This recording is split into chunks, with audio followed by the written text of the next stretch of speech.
এই দেখো আমি রেডি হয়েছি, আজকে সকাল সকাল রেডি হয়ে গেছি। আর আজকে এখন বাজে হচ্ছে সকাল 9:30।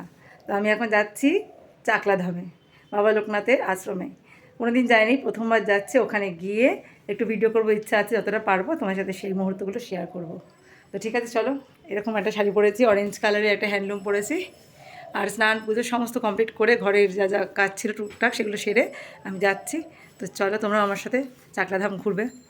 যতটা পারবো শ্যুট, জানি না কতটা শ্যুট করতে পারবো, কারণ ওখানে গিয়ে প্রথমবার যাচ্ছি, একটু ভালো করে দেখবো নিজে। আর শ্যুট করার চিন্তা থাকলে তখন আর দেখা যায় না ভালো করে। তো কেমন লাগছে আমাকে সেটাও বলো। টাটা। দিনটা ছিল 11ই মার্চ, মঙ্গলবার। তো মঙ্গলবার সকাল সকাল আমরা বেরিয়ে পড়েছিলাম চাকলার উদ্দেশ্যে। বাবার কাছে যাচ্ছিলাম, আমার বহুদিনের ইচ্ছে বাবার মন্দিরে গিয়ে পুজো দেবো। শেষমেশ আজকের দিনটা আমার জন্য ছিল হয়তো।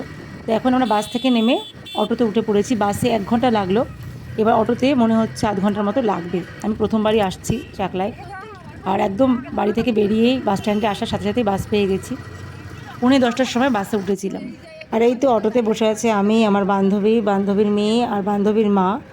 এই কজন মিলে আমরা আজকে চাকলার উদ্দেশ্যে রওনা হয়েছি।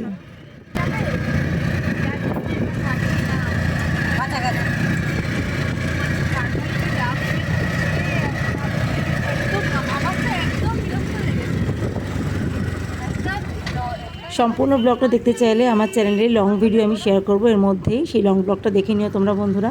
আর চাকলার যা যা নিয়ম আমি জানতে পেরেছি, কোন নিয়মে যেতে হয় আর কোন নিয়মে পুজো হয়, সব কিছু আমি সেই ভিডিওতে শেয়ার করব। আশা করি তোমাদের খুব ভালো লাগবে এবং কাজে লাগবে। যারা যারা কোনোদিনও আসনি চাকলা ধামে, আসতে চাও, তাদের সেই নিয়মগুলো জানা থাকলে সুবিধা হবে। আর এই তো এখন বসে পড়েছি বাবার সামনে, বাবার আরতি হচ্ছে, সেই আরতির মুহূর্তগুলো তোমার সাথে শেয়ার করলাম। আর আজকের মিনি ব্লগটা কেমন লাগছে অবশ্যই কমেন্ট বক্সে লিখে জানাবে। ভিডিওটা ভালো লাগলে একটা লাইক দিয়ে আমার চ্যানেলের পাশে থেকো।